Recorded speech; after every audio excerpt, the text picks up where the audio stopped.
Well,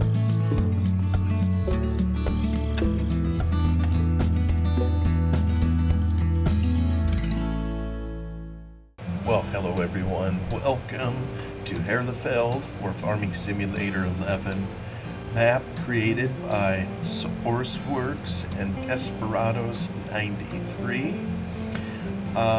I've continued harvesting off cam, did a little bit more, and I believe this is our final field of canola. I think. I'm saying that, and it's been a little while since I have seen the map. The original map, that is. I'm taking a little bit of a risk in here. As I expressed in a previous episode, I was having trouble with the game crashing, but I know in the past, when I just waited a little while playing it on lower resolution, I would give it a little bit of time, and it, for lack of a better term, it got better, and I switched it back to higher resolution, and it just worked. So I don't know how this works. I'm trying it now back on my higher settings. I still don't think I have stellar. Well, although I look at that, I have almost 60 FPS. Not too bad. So anyhow, we are harvesting canola here right along a very busy Audubon. And, it provoked a few memories, just looking at this. Here, let me go to my tractor. I'm going to see where, let's see, tandem tipper 6. Yeah, here we can see the cars a little better zoomed out. Although it kind of depends on the hill. It brought some memories back, of working on the farm. Now, where I worked on the farm for Lone Oak back in the day, we were out in the country, and I realize here in the map it's out in the country too, and you can have a freeway or a motorway going through a rural area, but we didn't have anything like that. It was just 2-lane country roads. That's all that we had. But, here, make sure the combine's still going. Oh, I'm looking at these cars, and they don't seem to be on the correct lanes. That's interesting. That was right in the guardrail. Yeah, I'm not sure what's causing that. But they're a little off-center. That's probably something, just one more modding thing to try to take on, get the cars in the correct lanes.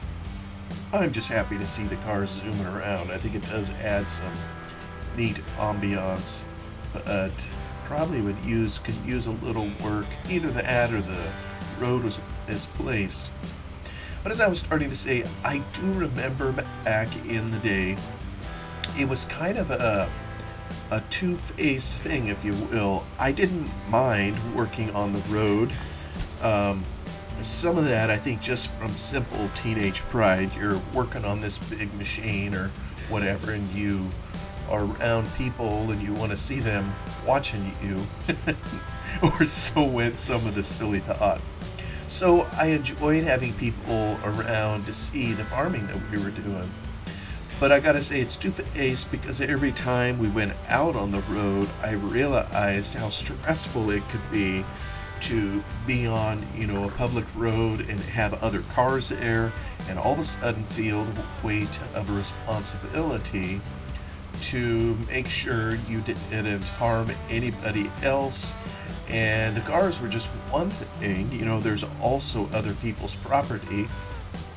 And when you're working in agriculture and in a machine, the general expectation is you try to pull over when you can, so cars can go around you if there's traffic on the road. You couldn't always do this, but in order to pull over, of course, you need to have room. And so there was always the fear of taking out someone's mailbox, a fence, some kind of decorative thing or whatever that they had next to the road, and so yeah, there were stresses of going out on the road, and sometimes we were just a small farm, so there'd be maybe a couple machines moved. We always did it on the road itself. I know some farms maybe will set their equipment up on a truck and haul it, with a low boy or that kind of thing. We never did that.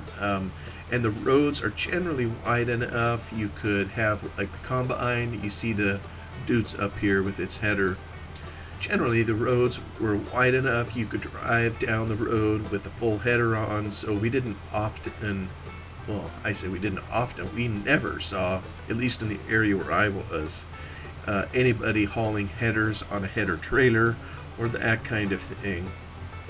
But sometimes, if we were going down the road, we'd have someone else in the pickup following or leading, one of the two, with emergency lights on, or whatever you call those things, the whirligigs, beacons, or what have you, just to signal other motorists so they knew something was coming.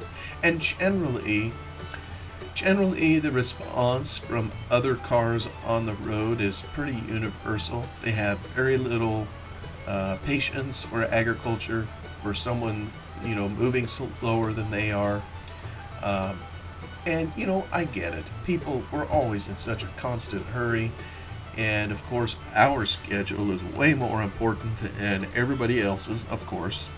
And when you have everybody thinking that way, it's a recipe for impatience on the road. But anyway, there was always a few experiences. We didn't have a ton of them, and the ones that we did have were fortunately, fairly sheltered, just country roads, if you will. So nothing where they were too busy or had a high volume of traffic. Just pretty stable. I notice this pasture here, it doesn't have any fence posts on the side. I don't know if they were forgotten here, but right where the combine is turning, or if it was deliberately let off. It's kind of nice, frankly, not to have those hard objects. Alright, we're going to go pick up some canola. I probably should have put him on the long way, so he wouldn't have to turn around so many times. There we go.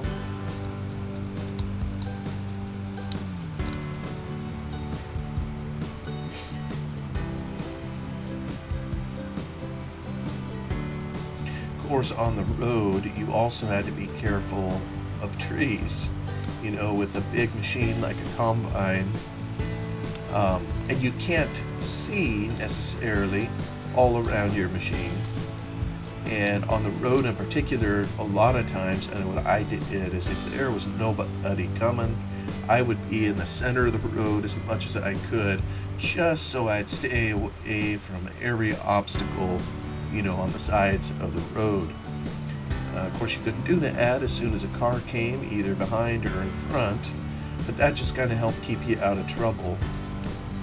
But the trouble with going too close to the road, especially in the combine, is the trees just have a way of reaching out and finding your machine, and you can eventually do some damage to it, let alone to the tree.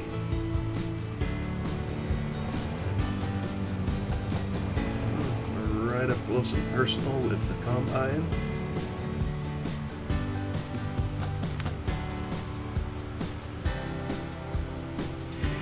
And, I don't care what country anybody lives in, those experiences are probably very similar in terms of agriculture. And some of it, while I say I understand the motorists, that's just normal. I've been there too. I do have less tolerance or patience, if you will, for those who choose to live in the country and then expect the farmer to change how he's doing things, or you know what I'm saying? I mean, I think I've shared about this experience before. I worked for another local farmer one summer here that wasn't Lone Oak, so he wasn't family, and he had a lot of ground that was closer to town, so there was generally more people. You know, when I was the summer I helped him, and I'll never forget, I was combining one of his fields. It was a long, skinny piece, and it was on one edge of it had a whole bunch of homes, just kind of along the whole edge, and most of them had a hedge or something up to kind of create a buffer zone, if you will, between the field and their homes. And you know, so I was harvesting grass seed, and that is typically windrowed first, and then you come in with a bell to pick up on the combine to grab the windrow. And so you have no choice. You have to go where the windrow is, and incidentally, the way the windrowing happens with a grass seed, I don't know if this is true of all crops, but the style of windrower that we had, you could only pick it up, you know, with a combine if you traveled the same direction that the windrowing took place. And for this person, it was, I think it was counterclockwise where it was. So anyway, I had to go there. You couldn't start in the middle of the field or anything like that. And I remember it was probably it was after 5 in the afternoon or evening, and there was a man who I all of a sudden saw up on top of his hedgerow, probably on a step ladder or something, and he had a garden hose, and he was shooting water out towards the combine, up in the air, just kind of back and forth, kind of erratically, if you will. And I gathered what he was trying to do was to try to knock down some of the dust. And typically in the summers here, you know, there's especially as you get toward evening, a lot of times there's a west wind that'll pick up, a south wind. And of course, this was carrying any dust that I had, and there was some, you know, into his property or into the hedge or whatever. And, you know, there really isn't much you can do about it. And I stopped the combine. I went over to talk to the gentleman and asked, you know, is there something wrong? Can I help you? And he wouldn't do the decency of even putting his head over the fence to talk to me, or over the hedge row, if you will.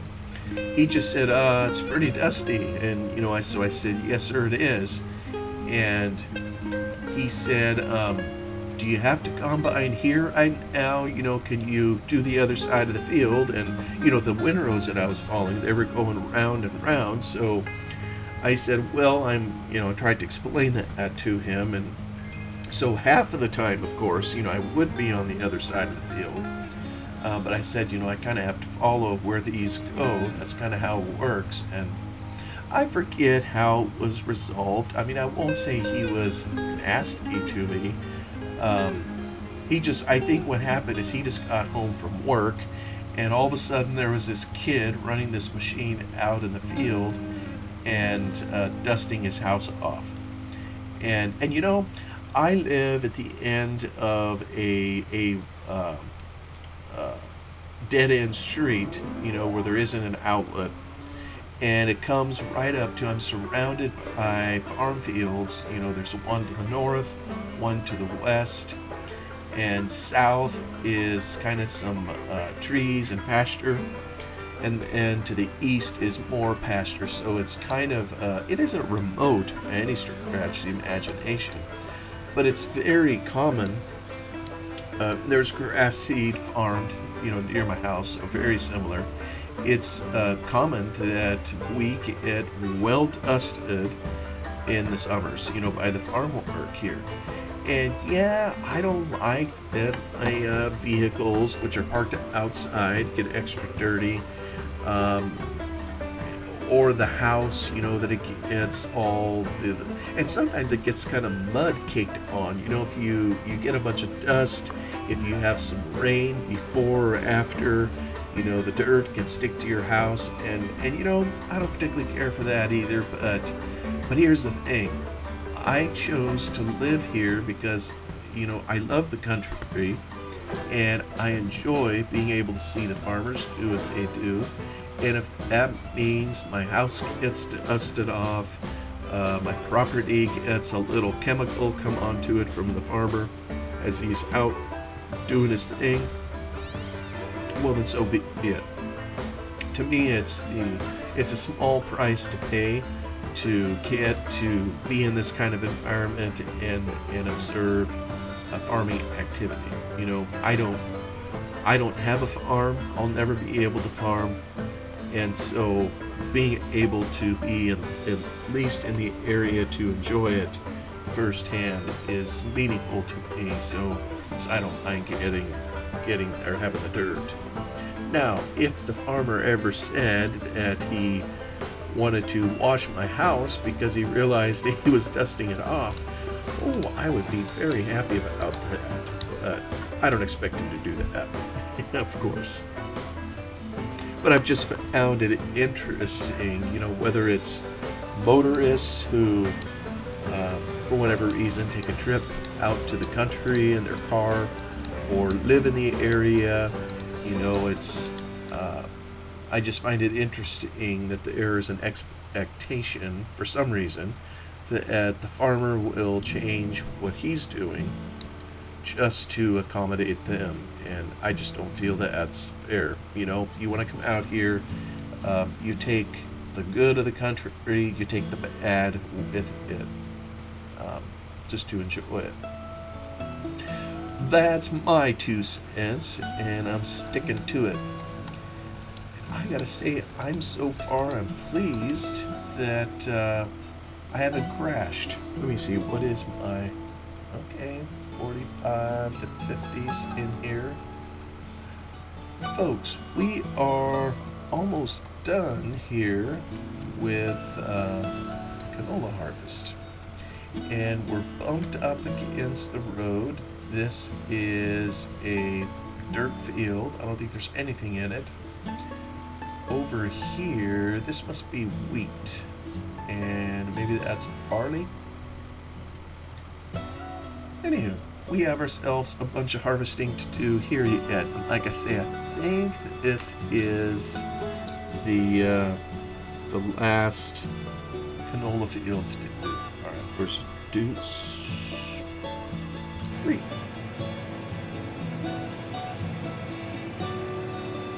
Yeah, there was a time a couple of episodes ago, I don't know what the difference was, but yeah, I like that little mod I made to tell me when harvest is done or he's stopped.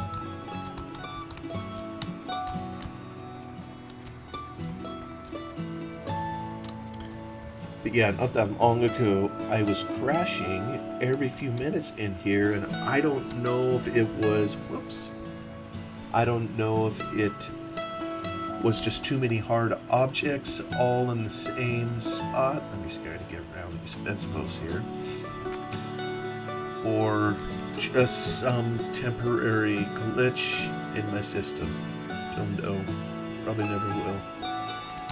Alright, so we got some wheat here, and that looks like barley there. So, let me come to a corner, and we'll open up a new field.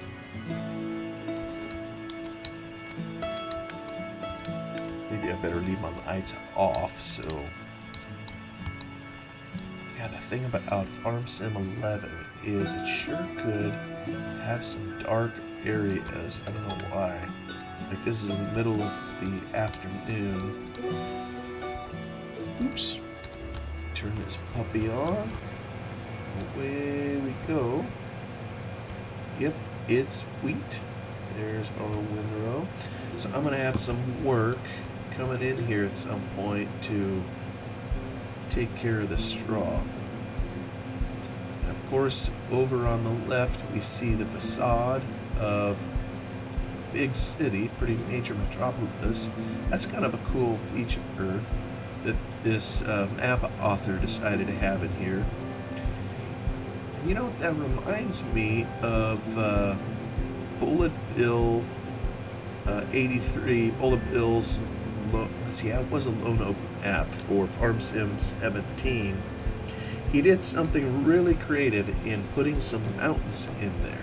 You know, we see kind of mountains here, and I think these are actual humps in the map underlying itself in the topography. But he used something creative on the edge that I think this author did too, by putting the facade of a city there. Bullet Bill kind of did the same thing with some mountains, specifically Mount Hood, which was kind of a cool effect. And what was interesting too is there was a number of other maps. Oh, I picked it up even though the header was down, or up.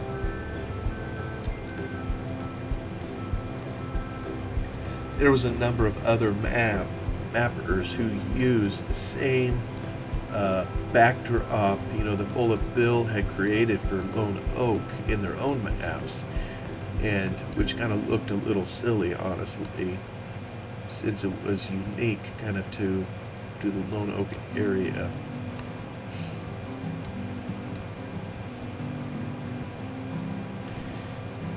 You know, I was thinking too, in setting this episode up, one of the things I was curious about, you know, I mentioned at the beginning the creators of this map, SourceWorks and Desperados93.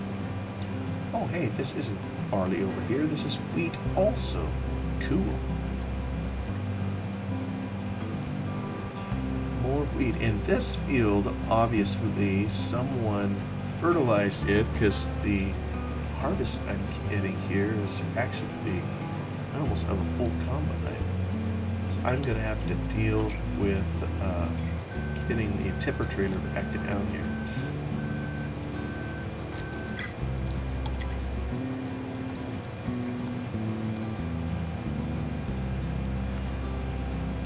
So those are the authors, and I was kind of curious, you know, what their body of work was, because oftentimes, you know, anybody who's used to this game knows that oftentimes modders who work in one version will often have work in other versions, or they will have other mods. You know, maybe if they're a mapper, they'll put out a couple of them. And Desperados93, I wonder if that was the year he was born, maybe. As it turns out, he put together several other mods or helped with them. And maps, by the way, often have. Let's see, when can I? Well, I gotta go way past here to dump this. Interesting. Maps often have longer credits to them as mods because, you know, they have so many parts in them, just hundreds and thousands of them.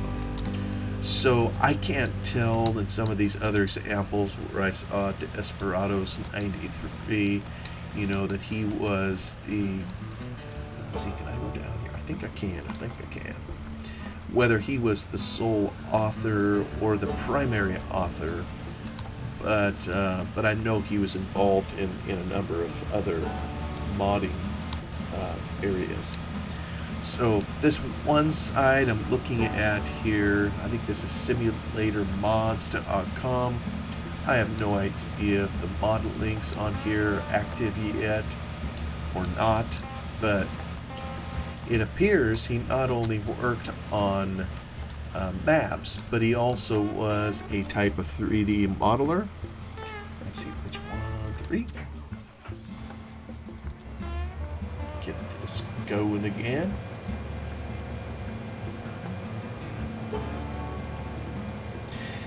And it's been my perception of the 3D modelers that it's kind of a rite of passage as you get into that one of the first things you do create is something easy, of course. That naturally makes sense. And I don't know if this was his first project, but there's a 2,000 kilogram weight for a tractor that has his authorship on it that I see on this site. I see another map, let's see here, Maple Tree Farm, 2011. It says by Pilkey, P-I-K-I, whoever that guy is, but I think he used some parts created by Desperados93. I almost think it was perhaps a building for grain sales was used in that map. Oh, and even as I talk about map objects, we are going by, looks like a silage clamp. So, not sure if it holds silage proper or if you just put corn in it and the game pretends it's silage. Yeah, I can't remember if it's set up proper, what's going to go in that clamp back there, but anyway. Let me see, what's this field shaped like? Okay, maybe I go back to the other end, turn off the thresher. There's a, let's see, this is a John Deere 6830 with Amazon sewing machine. Not sure if I pronounced all that correct, but it has his name in the string of credits on there. There's, and I'm really sorry, I don't know how to pronounce this either. It's another map, Ostesen map, Ostesen. Version 4.0. I think he's, there's a number of people listed, but he's kind of in the first place position, so I wonder if he's the designer. Let me see here. I was going a different direction, so I gotta get this all set up. And let me turn it loose. Here we go. Just try to watch him here as he does what he does, and hopefully, oh, there's cars. Hopefully he doesn't entangle with them. Anywho, I see another map here called Skyview Map, and he also on this one, and by the way, all these mods are for Farming Sim 11. So for the very same version of the game that we're playing in right at the moment, Skyview Map, he's in the first place position. There's a Kloss Orbis 750, looks like a header for a forage harvester, Kloss. So I don't know if he modeled it, but his name is in the credits for that. There's a Fortuna FTM 160. I'm guessing that is a trailer. I was just looking at a picture here being pulled by a John Deere tractor. His name is also in the credits. I don't know what part of it that he did. There's a Fliegel, I don't know how to say this, Fliegel Gigant, Gigant ASW 253. Well, I think it's a trailer for hauling stuff. Yeah, I don't know what all there. Anyway, there's like 8 mods in addition to the one we're enjoying here in Herlefeld that Desperados93 helped to create, and I think there's even more. I studied his name a little bit more in future versions of Farming Sim, and I found some mods in Farming Sim 17 that he apparently worked on, so presumably he worked 11, 13, 15, and 17. I don't know about beyond. Oh, I gotta be on the ball here. Here the unloading augers out. Yeah, and it looks like this field too was fertilized, and yeah, you notice a huge difference with how much grain that they get in the harvest, of course.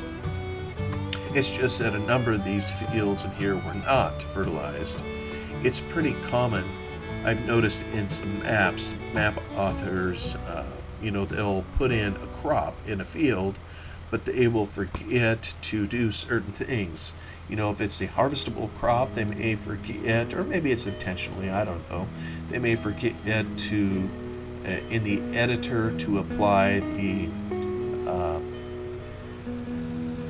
fertilized texture so that it happens, or they may forget to apply the planted ground texture down here, so it may just be over cultivated dirt or whatever, but who knows what the intention was here. I'm certainly not complaining.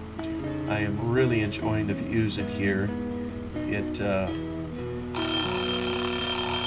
There's a bell. It's a beautiful countryside in here. And I'll say again, maps are my favorite kind of mod, always have been, always will be, because I just see no greater area where you get to see the creativity of someone's ambition in creating a mod than in a map. A tractor, such as the one we're driving, although this one was created by the Giants, of course, it is what it is. Someone else created it, and you're just copying it, when you make it. Although, again, not taking away anything from the modder or their skill, but there's just something about maps where someone draws whatever vision they have in their mind, I think is extra special. So, thank you, Desperados93 and SourceWorks. Well, the bell will end. We'll close the episode here as we continue harvesting a little bit of wheat. Thank you all for watching. I will see you on the next one. Goodbye.